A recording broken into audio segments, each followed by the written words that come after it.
Welcome to the RadioU podcast. I'm Hudson. And I'm Allie. Coming up, did Babe Ruth actually exist? Also, we finally got Hudson excited about a NASA project. All that and more on the way next.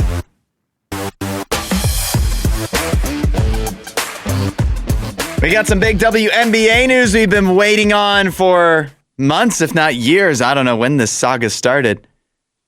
Cleveland's got a WNBA team name. Yes. 8772 RadioU, the talkback button in the RadioU app. Send Cleveland to 8772 RadioU. Will send you their logo and all the branding. They're the Cleveland Sirens. Yeah. Allie, you're a Cleveland sports fan, so I think your opinion is important. What did you think about it? I neither love it or hate it. It's like part of me is like okay with it, and part of me is like I feel like we could have done better. I like the idea of, being inspired by, the surroundings, and Lake Erie is a surrounding in Cleveland, and so that's the whole inspiration for this is like the water and that. Mm-hmm. And so you have sirens or whatever, but I also... Has anyone ever said there was sirens in the lake? No, yeah, I've never heard any like stories or about anything in Cleveland with that. And so it feels a little odd.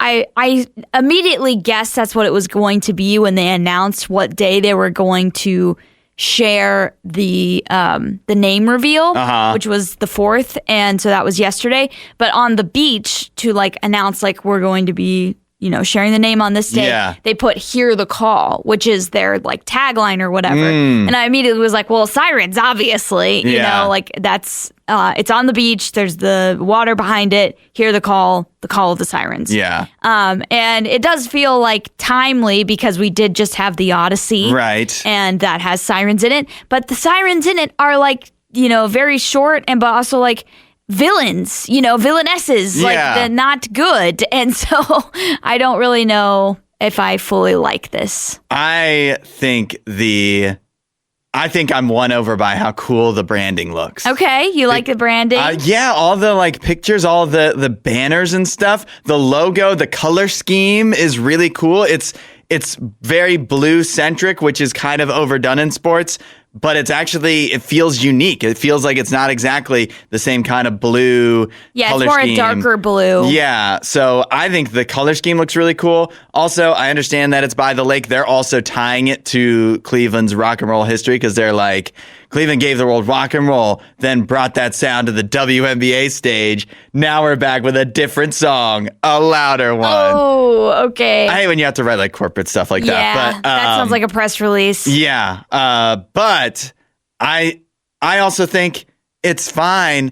Every sports thing and everything you do doesn't have to be like, this is emblematic of the city. I think that's also really overdone, where it's like the Bills just came out with their Nickel City jerseys, and they're like, this represents because it's the Nickel City. And it's like, who calls it that? You know what I mean? Yeah. It looks really weird when you're an outsider not from the city. Yeah. But even many of these where I'm like, it's a place I've been many times or lived or whatever, I'm like, you're not emblematic of the city because nobody does these things. Yeah. So just come up with something cool. Yeah. And that's what I think the Cleveland Sirens is cool. I think the banner that I'm looking at where it's like the CS and then it's like the siren mermaid type thing with a basketball like it's about to do a layup. I think that looks awesome. So this would be, if I cared about the WNBA enough to pick a team, this would be an easy team to pick for me. Oh, wow. Okay. Well, I mean, obviously I'm planning to cheer for them. It's Cleveland. I'm excited that Cleveland gets a WNBA franchise back. They were a part of when the WNBA was launched. Mm-hmm. They were a part of that launch. They were the Cleveland Rockers. And so they have a history being in the WNBA. It was sad when that team was no longer in the city. So it's exciting that it's coming back. And I do agree with you. I think the color scheme looks pretty cool, and the logo looks pretty cool as well with like the tail and the S.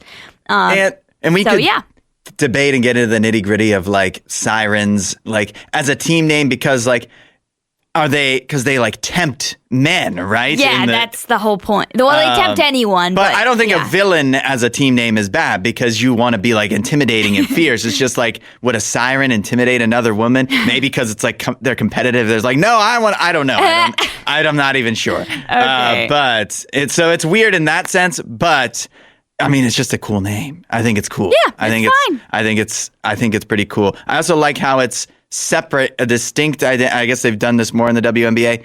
It has no ties to the Cavaliers at all. Well, and it shouldn't. It shouldn't. Yeah, but some of the teams are. They're like paired up. Yeah, with the other team. The I haven't NBA noticed team in the that. city.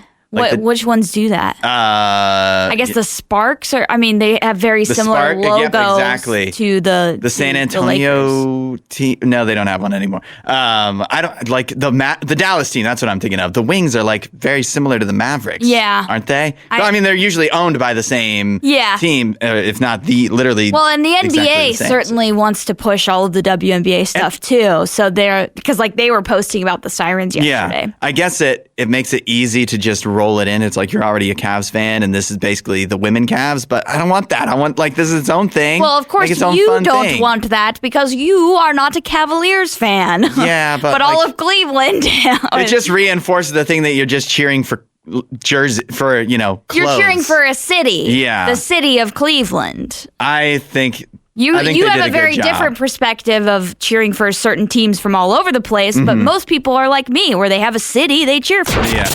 Allie, did you do it? Did I do what? Did you watch Spiderman last night? I did. I got to see Spiderman yesterday. What did you think? Okay, so I obviously am not going to give any spoilers because you haven't seen it yet. I haven't seen it. There's got to be. I know it had the biggest opening weekend of all time gosh. But there's still that. So it did end up beating Endgame. It did, yeah. I saw this story a few places and people were sending it in too. I think I saw Kendall send it in yesterday. Okay. Saying the numbers have been updated. They cooked the books. And Spider-Man took over number 1. So, but that said, there's still people that have not seen it. Yes. So I do want to avoid spoilers. I will say going in, I had very high expectations. I have never not liked the Spider-Man movies from, Tom Holland and Sony. And I also, had high expectations because it was making so much money and also the reviews were super, super good. I think I liked most of it. Okay. But there were parts, particularly the end, that just kind of made me like, kind of eye roll a little bit. Okay. Particularly I feel like superhero movies are really falling into a pattern of the way that they think they have to solve it is by having the hero talk it out with the villain for 20 minutes. Yeah. And I'm getting really tired. Whatever happened to fights? Well, not just that. I get that no one wants the big CGI battle necessarily anymore. I don't need that. Yeah. But to me, almost all of the superhero movies are going this route where they have a 20-minute discussion showing you the backstory of the villain and making you sympathize with them. Yeah. And so it's not that trope doesn't always work. It can, but it's just it's getting tired because they're using it so much. It's also that's too realistic of it's not realistic of how things would actually play out. Yeah. But it's too much of what we should do in real life. And movies don't have to be. There can be an outlet for you to sometimes there's just somebody you hate and it doesn't matter what their backstory is and you just want them to be punched. Right. It doesn't have to be they had a rough childhood or whatever. How about just kill them? It's a movie. Right. John Wick just kills people. I mean, they set up the villain in the way that you can't just kill this character because this character is very important to the MCU. Okay. And so I understand that that's not the way that you can solve it in this case. Yeah. But I just didn't expect this character to be the villain. So they put us in a bad position already because it's we know they can't die. And we know... they usually... I mean, Spider-Man doesn't really kill people either. Well, I just mean we know that the solution for this is going to be that Spider-Man is going to somehow fix the villain. It just felt like that was going to be the solution. Immediately. This is why you have to be so spoiler free for stuff. Yeah. Be the less you know about Doomsday, the more you could enjoy Spider-Man because you wouldn't have any preconceived notions about how it must resolve. If you have been a part of any part of Marvel's history, particularly really early, 2000s early, then you would know this character and you would know okay, they're not supposed to be a villain, So, or not that they're not supposed to be, they've been a villain before, but it's just you know that they can't just kill this character. Yeah. Yeah. Okay. So that ruined the whole movie. No, it didn't ruin the whole movie. I still had a really good time. Yeah, why don't you list one positive? There's great moments. One of my favorite things that they do is just like the close-ups of like Spider-Man just swinging through the city. Me and my fiance were talking about this after we got out of the movie. Yeah. Like those were some of the coolest shots in the film because it's just like you're right there with him and just like swinging through. And so they do a lot of creative things and you just enjoy spending more time with Spider-Man and with Peter Parker. What about the Punisher? I like the Punisher a lot. I know he's in it. The Punisher special they just put out right before Spider-Man sucked. Yeah. Was Punisher good in it? The Punisher is really fun in it, but for those that don't know the Punisher, have like no other tie to the Marvel Universe, which was my cousin Kathy. She was very confused by his character because there's no introduction really given to him. Oh, this is what I hate. Yeah. This is what I hate. She was just like, who is this guy? Yeah. Well, I hope I get to go see it soon, but I do have a dog now, so we'll see when that works. And I still haven't seen the Odyssey either. I do think it's worth seeing, and I do think it's worth seeing on the big screen. It is a very good, fun time popcorn movie. I just wish they could have sticked the landing just a little bit better. Well, if you've seen Spider-Man, definitely let us know at 8772 Radio U. What's your review? Pete Crow Armstrong, MVP candidate for the Chicago Cubs in baseball, has a wild conspiracy theory that he just revealed on the Let's Be Honest with Kristen Cavallari podcast. Oh. I don't know why he was on that. Yeah, why was he on? But he shouldn't be doing baseball instead of talking to Kristen Like, why would you ever talk to Kristen Cavallari? Anyways. What is she doing? But listen to this, Allie. Here's Pete Crow Armstrong's conspiracy theory. Okay. He thinks Babe Ruth didn't exist. What? He said, here's the quote, "This is going to be crazy. Babe Ruth never existed." Did she ask him for a crazy conspiracy theory? She asked him to share an unpopular opinion. Oh. He says, "I heard some pitcher with the Mariners, Tyler Cicito. He did some podcast on Zoom where he was like going down the rabbit hole and how Babe Ruth never existed." And I was like, wow. And he bought it. PCA bought it. It's like, we always talk about how the game's evolving, and people might as well have been like underhanding the ball to that guy, and he's regarded still as one of the best players ever. You might as well dive further into it and be like, well, maybe he just never existed.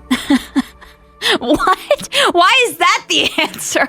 I don't like any of this. That's terrible. He might be joking, but I still don't like the implication that Babe Ruth sucked or something. Yeah, even if he did exist. Which he did. I didn't have to say that. Even if he did exist. Right. He existed. He existed. There's video of him. Real. There's pictures. There's pictures. Way before AI existed. I know that's, changed our whole world, but this was way before that. Yeah. But, this is a crazy take. And I also do not like it when people, and it's usually not athletes, so this is surprising coming from PCA. Yeah. It's usually commentators that'll make stupid comments like this and be like, well, if they had to play in Major League Baseball today, then they would stink and they wouldn't have the good stats. And it's like, so what? That's not, why are we having that discussion? Yeah, well, with Babe Ruth too, it's like, he said they might as well have been underhanded because, like, the implication is everybody else sucked, and 100 years ago. Yeah, the implication is that everybody else was throwing 40-mile-per-hour pitches. If everybody else sucked, then how come nobody else hit like 700 home runs like Babe Ruth did? Right. Why didn't anybody else do that? If it was so easy to hit. If it was so simple. So yeah, I feel like it's just a dumb take. What Babe Ruth did is more impressive. Yeah, to barrel the ball if it's not very fast is really hard. Comparatively to how good everybody else, he dominated so much. Yeah. So maybe now it's harder to dominate because there's more competition of like guys at the top that are, just like all there's the effort more people put into playing. It. But, but I mean, come on, don't diminish Babe Ruth. Yeah. I hate that type of stuff when people come in and they're like, well, this guy, he's good, but we need to put an asterisk by that. Yeah. And I'm just like, why? Why compare? It's different eras of baseball. Mm-hmm. Why do you need to compare or take away somebody's accomplishments just because he was playing in like the early 1900s? Yeah, exactly. I don't know why. It's a bad take. It's a bad take all around. The PCA is wrong. And for this, he will not get my MVP vote. Last night was Delilah the dog's first night at home. I need to hear how Delilah, how it went. We picked her up from the shelter. By the way, it's Clear the Shelters month. At the shelter nearby, that means that all the fees are waived. Like, you pay nothing except to get the dog's license or whatever. Okay. So it was literally $18. That's awesome. I know. That's amazing. So if you are thinking about getting a dog, now is definitely a good time to go swing by the shelter. There was, obviously we took home the best one, but there was a lot of good choices there. A lot of very sweet, friendly dogs. Yeah, friendly options. So definitely might be the right time to get a dog for you, but not you personally. I just mean generally. Yeah, anybody. But it's crazy how different Delilah the dog is from when we got Zafira the dog. Oh, yeah. When they're like exactly the same age, basically. Yeah. Well, different dog breeds for sure. Different breeds. We don't know exactly what Zafira the dog was, even though the DNA test we eventually got said mostly bulldog, which sounds crazy. She didn't look like a bulldog. No, I think they just made that up. They were like, well, we don't know. Throw one up there. They can't prove us wrong. So we'll just say bulldog. But Delilah's definitely like a lab first and foremost, a black lab. And then, I don't know, I was theorizing possibly Dalmatian based on how she looks. Okay. But it's hard to say. But Zafira, I don't know if she was like super anxious like the very first night we got her. But when we got her, she was chewing up everything. Oh, yeah. She especially did not like if we ever left. Yeah. And so she was very anxious. I guess I'm curious with Delilah the dog if she's the opposite of that because she's already on anxiety medication. Oh, okay. They started her on that because they said she was very, shy, timid, anxious when they brought her in, when she was brought in. And so with us, she's just so calm. Like, it's super chill. Crazy calm. She does like to play. She can't play too much because she just got her surgery. Yeah. But she is so calm. It's not like there's any kind of trepidation about being in a new environment. She did not get into like any trouble. Wow. We're like, is she going to be like stealing food out of the pantry? Is she going to be chewing up stuff she's not supposed to? She found a couple random things on the ground that it's like, oh, let me chew on this. But she's also a puppy. Yeah. And it wasn't even like she wouldn't let you take it out of her mouth or anything. So it's been crazy how calm she's been. And so what I want to know is that all the medication? And if once we because they gave us a week and it's like, then hopefully she'll calm down after that. Yeah. Yeah. We'll see what the vet says. But is this how she's going to be? Or is it all the medication and we're about to get a completely different dog if we stop doing the medication? Who knows? But hopefully you wouldn't have to keep her on the medication because that would stink. Yeah. Yeah. I was like, do we have to even I didn't actually ask this there, but I'm like, it's anxiety. It's not like she will die if we take her off of it. No. So could we test it out? And then it's like, well, we might as well just give it to her for a week so she can also have that to help her to adjust. Yeah. But she seems to be doing actually great. That's good. Maybe you can see Spider-Man this week. I know, right? Maybe you'll be fine. We haven't done the test yet where we, leave the house but not actually go anywhere just to see, does she go to the door and freak out and whine or howl, or she hasn't barked one time. Yeah, she is the opposite of Zafira the dog. Yeah. She has not barked once yet. That does feel like that could be anxiety medicine induced as far as the not barking thing. But I also, my brother and sister-in-law, they have a dog, barks very, very rarely. Yeah. Very rarely. It can be a little bit bitey, like a friendly bite, but does not bark. She's not done any biting. She's not even been aggressive with anything. That's great. She will definitely play, she would play with us, and so she'll growl when you're playing with her toys, but that's play growling. It's not get away from me. So it's been really fun so far. When we did the walk away test from Zafira, that did not go well. Oh. Not because she caused damage in the short amount of time we had walked, but it was our own fault because we left a pizza. We did not realize this. We were stupid. We left a pizza where it was in her reach, and we walked away not thinking about that was something that she could steal. Yeah. And so we come back and she's eating a pizza. Yeah. So that's, lesson learned. Yes. We will not do that with with Delilah the dog. Yeah. We'll definitely get pictures posted up I was going to say, that's what I just was thinking. Rise and Road Trip Instagram today. Yeah. It's practically here, college football season, because yesterday we got the preseason coaches poll. Yes. Yes. This is the one time of year where we get excited about like the AP poll and the coaches poll. And it's just like the rest of the year we kind of disregard it, especially after the college football rankings come out. Yeah. But right now we can at least be excited about them. Yeah. I'm just, any little morsel of college football, anything, we're gobbling it up right now. Yeah. And so yesterday was the preseason coaches poll revealed. I'll give you the top 10. Ohio State is number 1. Oregon number 2. Georgia 3. Texas 4. Notre Dame, Indiana, Miami, Texas A&M, Oklahoma, Ole Miss. Wow. Here's my number 1 question, Allie. And that is, every year, there's at least one team that starts in the top 10 in the preseason that crashes out completely. For example, last year, Penn State. Yes. I think the year before was the Florida State year, right? Yeah. Because they had gone undefeated and missed the playoff. Yep. And then they went to Dublin and they lost to Georgia Tech, and it was all, the rest was history from there. Who's it going to be this year in the top 10 that's going to have a terrible, no good, very bad season? I have 2 candidates for this. I think it could be, maybe 3 candidates for this. But the number 1 candidate for me that I don't really have much of a gauge on, and I need to get more engrossed in what's going on in college football. I haven't gotten there yet. I'm very excited. Yeah. But I don't know the teams very well just yet. And one of them that's a big question mark for me, that is number 7, and that's Miami. I really don't know much about this team. I know they lost a lot of talent. And so I feel like while that talent could have been replaced by, equally as good talent, is kind of a wild card because no one expected them to be that good last year. Yeah. So I feel like if there's anybody in the top 10 that I'm suspect of, it's Miami. I think Texas is kind of all up in the air as well. We really don't know how great Arch Manning is going to be still.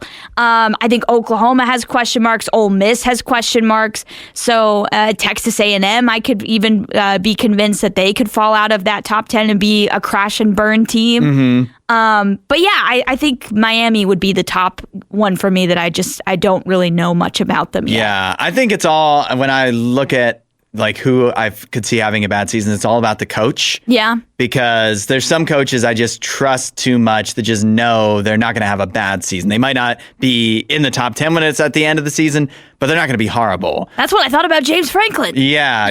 Well, I think, but I guess that is hard to predict because there was injuries and stuff and he got fired. So are there coaches on this list that could be fired? I guess Texas, if they lose to Ohio State and then kind of don't get the ball rolling again. So maybe Texas could be a real dark horse for this. Most of the other coaches I trust, a good example, I don't think Texas A&M is going to be good. I don't think they had a very favorable schedule last year and had a lot of lucky breaks. Yes. Remember that South Carolina game? Yes. Weren't they down by 28 or something? Yeah, that was an insane game, one of the best from last year. I don't think Texas A&M is going to be that good this year. The schedule is going to be tougher, but Mike Elko is a good coach. I don't think he's going to let, I can't imagine them being under 500, for example. Yeah. My top choice is Ole Miss. We don't know anything about We don't know anything about them. He got popped in with a team that was already good last year when Lane Kiffin left. And a lot of that was just Trinidad Chambliss just being, outstanding, playing out of his mind. Yeah. I don't know if you can count on him to just carry your team like that for a whole season in the SEC and also stay healthy as well. It's not like he's the most biggest guy in the world. It's true. So I feel like Ole Miss, it really could catch up to them. One weird thing about Ole Miss, I don't know if you've I've never done any research on this, but I feel like research needs to be done on this. The luck factor. Miami, a traditionally unlucky program. Yeah. Ole Miss, I feel like a weirdly lucky program. They do things in years when you expect them not to do things. And so I think that was Lane Kiffin. Yeah, Kiffin. But even before that, they would somehow beat Alabama. And we're like, how did they beat Alabama? They're the best team in the country. And they would just show up and they would beat them. And so I feel like there's a way for them to still turn out being in the playoff somehow. Yeah, but they're my top candidate, which feels almost unfair because they're number 10. So fine, I'll throw Indiana in there. I told you. I know we're both not very high on them this this year. I feel like there's definitely a potential, but I feel like it's mostly just because I find Kurt Signetti really annoying. He is extremely annoying. Who do you think is going to fall and crash and burn out of this top 10 this year? Let us know. 8772 Radio U. I discovered this guy on X yesterday. Okay. It's an amazing follow.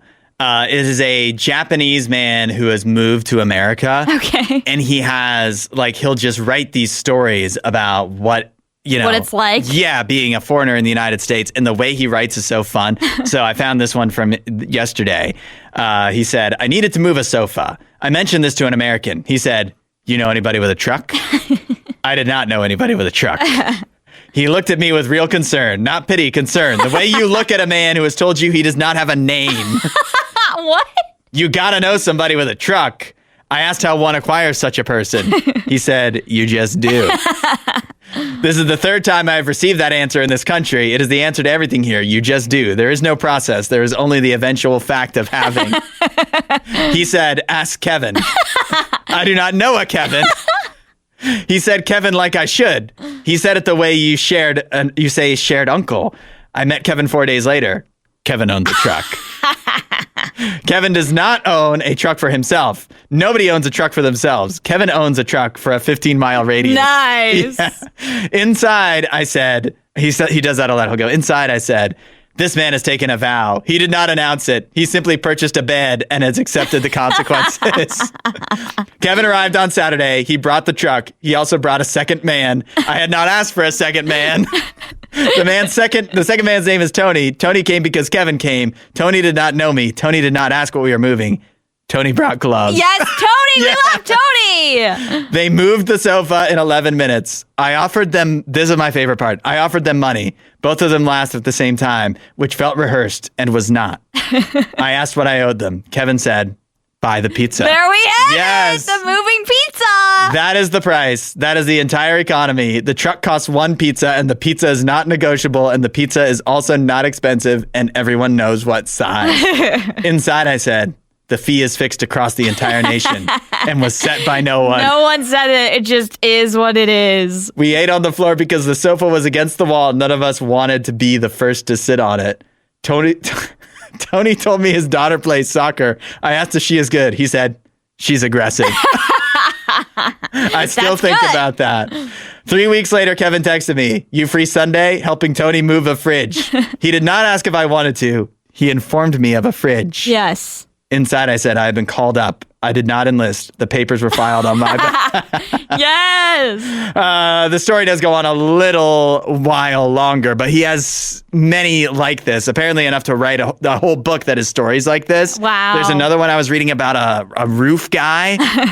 I love how he writes. Yep. And I love, obviously we just had the World Cup where everybody was enjoying America for the first time. Yeah, you're seeing America through European eyes that had just been open to it. Yeah. That's this guy is just, that's who he is. Yes. He's experiencing American culture because that's what this moment is. This is American culture. Yeah, exactly. And it's almost like some people like that thing where it's like the aliens coming to Earth, like living on Earth yes. or whatever.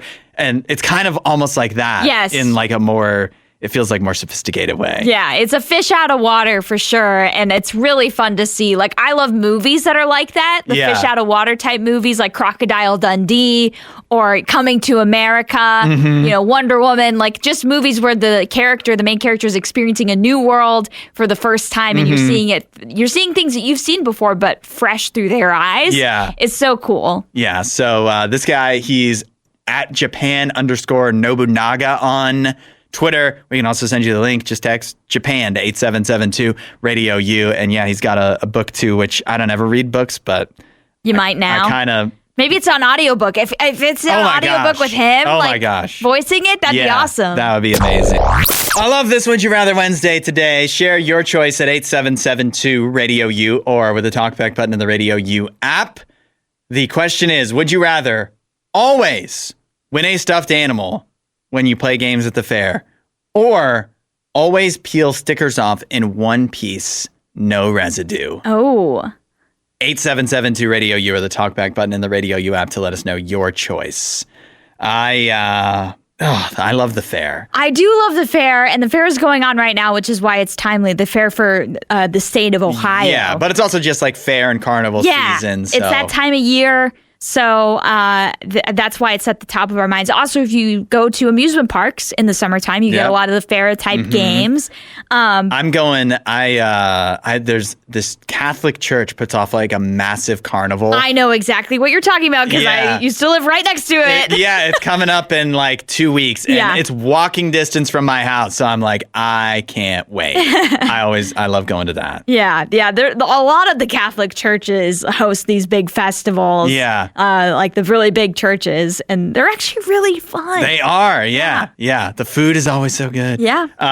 But talking about stickers, though, it's so satisfying if you ever do get just a clean peel. Exactly. And here's the thing for me. I shop at thrift stores all the time. Yeah. I have like an Etsy shop, so I sell like vintage home decor. And so I buy stuff from like thrift stores all the time and like fix it up and everything.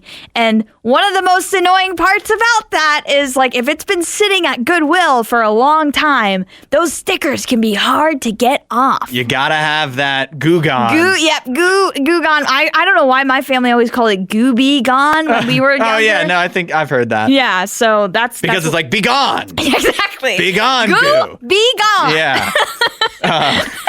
But I hate at the Goodwills around here. The stickers are made in like 4 quadrants. Yes. It's like they put an X in the middle. Yes. I don't understand why they're made like that. I don't either. But that means sometimes you can get like 3 One quadrants side of to come off, and then the 4th quadrant will be like, nope, I'm gonna rip apart. Stuck. Yeah. So which would be better? The question is, would you rather always be able to win a stuffed animal every time you go to a fair or place with carnival games, or always peel off every single sticker in one piece without leaving any stickiness behind? Let us know your pick, 8772 Radio U. Radio U, where music is going, 8772 Radio U. We are doing Would You Rather Wednesday. The question is, would you rather always be able to win a stuffed animal at the fair or carnival, the big one, or would you rather always be able to peel off stickers in one piece without leaving any stickiness, glue, or pieces behind? One of the most satisfying feelings ever, because it does happen on rare occasion, but it does happen when you can just peel it off and it's fine. It's almost like when you peel off the sticker off the banana, the Chiquita sticker. That one always comes off real smooth. Yeah. There's some, it's dependent on the surface and the type of sticker, but some just like always work. Always come off real nice. I'm just like, why don't they all make all stickers like that? Because it feels so good. Yeah. All right. Well, we heard from Daryl first, and he just simply said fair. All right. He wants the fair. Sound reasoning. Yeah. We heard from Nathan, who says, definitely win a prize at the fair. Could you imagine the people that would follow you around and give you money to win them a prize? Also, the stickers peel off that way because they don't want you swapping stickers with other prices. That's a good point. Yeah. I didn't think of that. Yeah, that is true. That does make sense. As far as the following you around and giving you, this is what did I say this on the show yesterday when we were previewing this, that you could turn the winning prizes into like a side hustle. Like you would turn a carnival game for the carnival into a carnival game for you. Yes. Where you're taking advantage of people by charging them slightly less than they would have to pay to play the game. Yes. So that you could just win the prize for them. Yeah, I call that capitalism. Yeah. We also heard from Susanna. She says, I want peelable stickers with like 1 million exclamation points. We heard from Dee, who says, stuffed animals, the place where I work is a camp that specializes for unreached and underserved populations. We have kids from foster, adoption, low-income military families, and others. Our camp store runs on positive behavior points, so the stuffed animals would go for the kids. Oh, that's really awesome. Nice. You're just going to go around to all the carnivals, and you're going to provide the stuffed animals for the camp. That sounds fun. That sounds like a Robin Hood type of move. It kind of does. Yeah. You're like, robbing the rich to feed the poor. Although you're winning fairly. You are winning them, but you have an unfair advantage against the game to win it at all times. But But I love that idea. We also heard from Regina. She says, win a stuffed animal or prize. You could end up using that to your advantage if you wanted to hustle somebody. Yeah, okay. More people taking advantage of others with their. But that's what the fair is doing, because a lot of those games are just right. simply unfair, or in some cases rigged. Literally impossible. Yeah, they're rigged against you for sure. William said, I would choose taking stickers off in one go. I used to work at an electronic recycling place when I was younger, where they refurbished computers. I would use a heat gun with some random residue remover to get the stickers off the computer. Wow. That's a lot of work. Yeah. We also heard from your mom, Hudson. She says, definitely want to peel off the stickers. So satisfying and so practical. I promise not to price sticker swap. Oh, yeah. Because if you want to hustle, that's the way you can do it. But peeling. Also, like, that's the thing is, I think it was Nathan that mentioned the reason why stickers are not so easy and why they do the 4-quadrant thing is because they don't want that to happen. But like, if you're the only person with that ability to always get it right, like, hopefully you would be like your mom and not be swapping out the sticker. Well, they also would never suspect you. Maybe. Because they'd be like, nobody could do this. No one could you couldn't be swapping them. Nobody could possibly peel them off this cleanly. Yeah. There's not residue at all. Right. All right, what are you picking, Allie? I'm going to go with the peelable stickers too, because that would be a practical thing for me. Like I said, I go thrifting all the time. So. Yeah.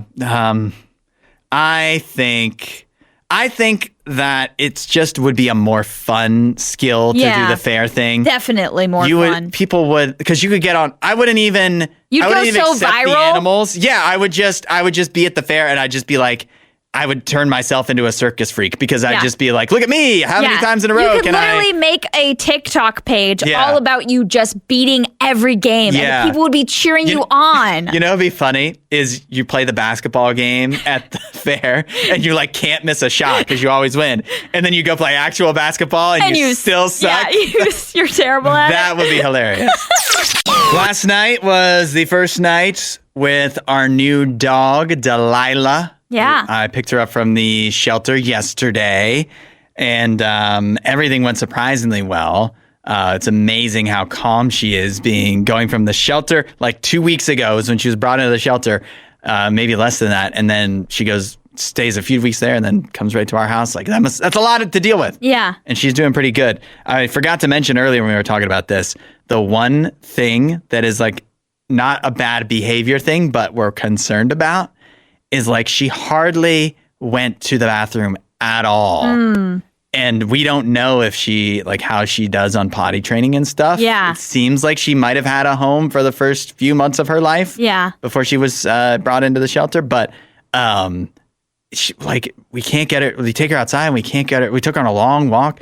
Couldn't get her to go to the bathroom, really. Interesting. So I'm just worried. Maybe it's just like a new environment. Yeah. And so she's just like a little uncomfortable right now. Yeah. But like once she gets more comfortable, she'll travel be fine. constipation. Exactly. Yeah. That's a real thing for humans. Maybe it's for pets too. She doesn't know she has home toilet advantage yet. Yeah. She hasn't realized She hasn't figured it out yet. But that's the one concern. But having a dog, it's funny.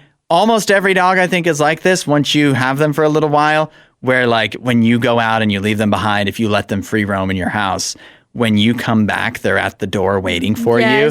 They hear you before you're actually there. Yep. And some dogs will literally like sit there. Sophia would like bark and be right at the door, like excited. Yep. But some dogs, like they'll be sitting near the door, like they never moved the whole time you were gone.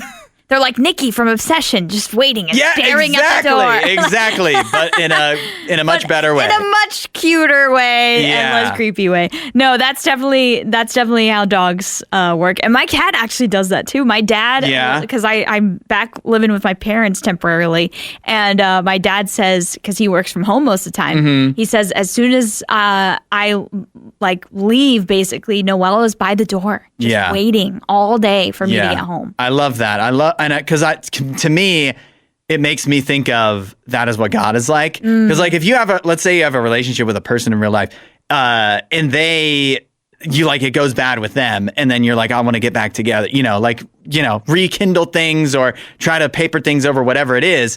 You don't know, like they'll go off there, live their life. They might have a different phone number. They might, change their Instagram. You just don't know where to find them always. Sure. With your dog, it's like they never left. They never moved. Right. They will always still be waiting for you, basically where you left them. That's where God is. You can be off. You're off doing your life. You've left home. You're going off and doing whatever else. And you're like, can I come back to God? Can I find him again? He's right there waiting exactly where you dropped him off. That's literally the story of like the prodigal son as well. And what's really cool about the story of the prodigal son, a little detail, is that, to me, it seems like the father was waiting. Like he was waiting and looking for the son to come back, like every day, like hoping and praying his son would come back and just come home, because he runs out and meets him. Yeah. He doesn't just like stand there holding his arms like, I knew you'd be back. Exactly. Yeah. I told you so. I knew it wasn't going to work. He runs out, greets him and hugs him and welcomes him back home. That's what God will do. Which is so like a dog. Yeah. Like Sophia the dog for sure. She was looking out the window when she knew. And if the door was open, she would have sprinted out probably to come greet you. And that's what God will do for you too. As soon as you decide, I'm ready to get things back together, he will come sprinting out towards you, welcome you with open arms. And that is a feeling that you can experience right now, wherever you are. Say, hey, Jesus, I want to get back together. Or maybe you've never really experienced that for the first time. It's actually the same. Like if you've never had a relationship with God, he'll still welcome you the same way.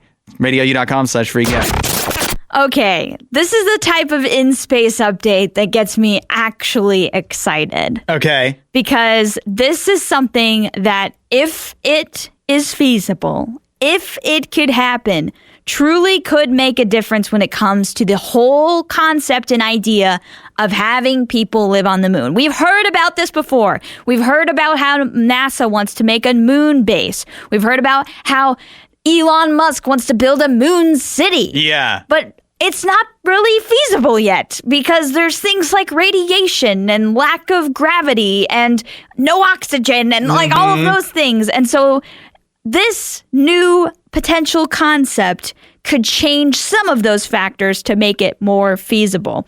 So NASA has awarded funding to researchers developing a program called Levitate, which is an acronym that stands for Laser Energy via Intermittent Transfer for Aerial Exploration. I know that's a lot, but basically the concept is for a laser-powered drone designed to explore massive lava tubes which are beneath the moon's surface. Whoa. And this would be drones that are exploring these lava tubes to find out if they could provide naturally shielded environments that protect future astronauts from radiation, micrometeorites, and extreme temperature swings.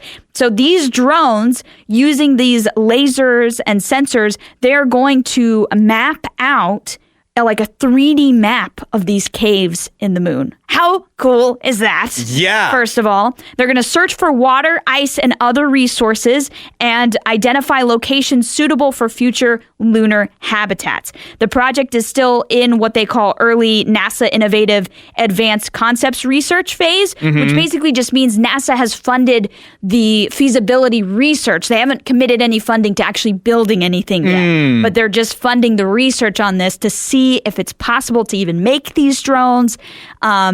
These drones are usable. Like the whole idea of a laser-powered drone, that's not a new thing. Yeah. But could they be usable on the moon and usable in this way? Yeah, I'm looking at it, and I don't say this about a lot of space stuff, but it is cool. It's legit cool. Laser-powered drones. Laser-powered drones. Exploring caves. Yeah. There's just so many things that sound awesome. Yeah. Lasers and caves. Yes. That's all you need to tell me. Caves on the moon. Yeah. Yeah, like the laser itself would sit on the outside, like just the outside of the cave, basically, and then point the laser at the drone to like power it. Yeah. I didn't know that it could go further. I guess I've seen videos that like show the power of lasers, and only the destructive power. Yeah. So I've never considered that it could they could be power. battery. Exactly. But it says that they'll be like beamed through a system of fiber optic cables between the drone going into the cave and a lunar rover that would be outside on the moon's surface. Yeah. So that's a cool idea. It's very, very cool. I hope it's feasible, because this would be game changing when it comes to the idea of actually having people live on the moon. And who knows what's in those caves? I know. There could be fun things. I love the idea of 3D mapping them. Yeah. I can't wait to see that. If you go to NASA, like their website, you can see all of the images that they that the Mars rovers do and the moon stuff. And they just published new images from, I think it was Mars Curiosity. They just published new pictures that it just got. And so you can see all that stuff. So I cannot wait if this happens to see and explore, like, almost like Google Earth, just going through all the little like tunnels and everything. Yeah. And who knows what you could find? I know. There could be creatures down there. There could be. There could be remnants of creatures. There could be fossils. Yep. Only one way to find out. Yep. Thanks for listening to the Radio U podcast. Don't forget to rate and review the show.